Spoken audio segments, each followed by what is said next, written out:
Hello and welcome to this short presentation where I'll be going through some of the ways that you can improve your essay writing skills. These skills are applicable for a wide range of students, ranging from those in early Key Stage 3 to university students who may want to use these tips to boost their assignment grades. Essay writing can sometimes be quite challenging, as we need to be aware not only of using proper spelling, punctuation and grammar, but also the audience that we're writing for. So the following tips can be applied to any subject, whether it be English, history or law, so I hope that you'll find them useful. So my first tip focuses on drafting. Many students find it really useful to create multiple drafts of their first essay.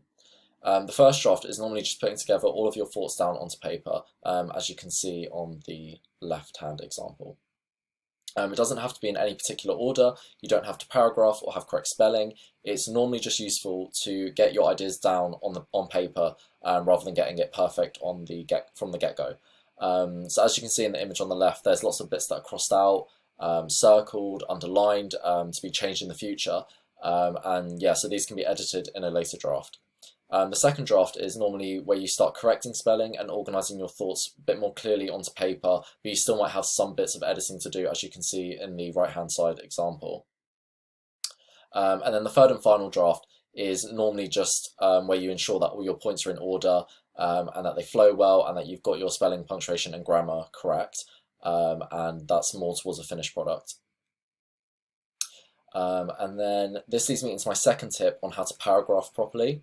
So the rules for paragraphing are quite simple. Normally a paragraph is around 7 lines long, so just a couple sentences. A structure that I found quite useful during secondary school is the PEE method, which is point. So this is where you start your paragraph with a point that you want to make. And then the next is evidence, so backing up your point with the evidence, which is normally an idea from a book. At university this can be a reference, but also bear in mind that you must stick to one reference and style.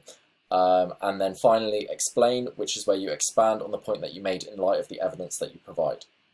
So sticking to this structure and repeating it throughout your essay is really useful for formulating clear arguments and ensuring that your essay flows well enough that your examiner isn't confused about why you may have repeated a point or gone off on a completely unrelated tangent. So the third important tip is to refine your sentence structure. So essay writing is normally quite dry and to the point, so when you're writing an essay, always think about getting your point across in as little words as possible so that your writing is super concise. So for example, avoid words such as actually, basically and obviously, all those ly words, as they don't normally add anything of value to your writing.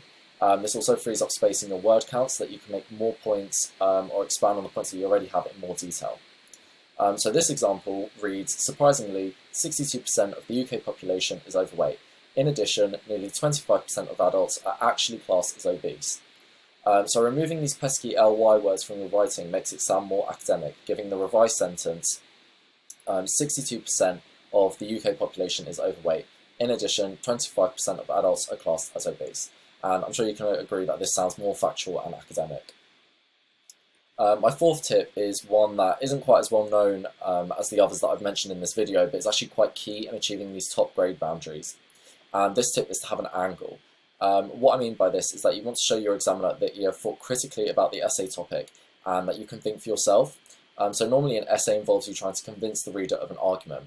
A lot of essays are sometimes opinion-based, where you weigh up certain ideas or bits of evidence throughout your essay and then come to a conclusion based on what argument you believe to be the strongest.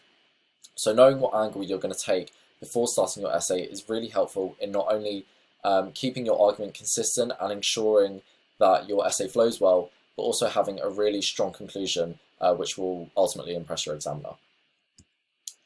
And then the final important tip is to pay close attention to detail with your spelling and punctuation.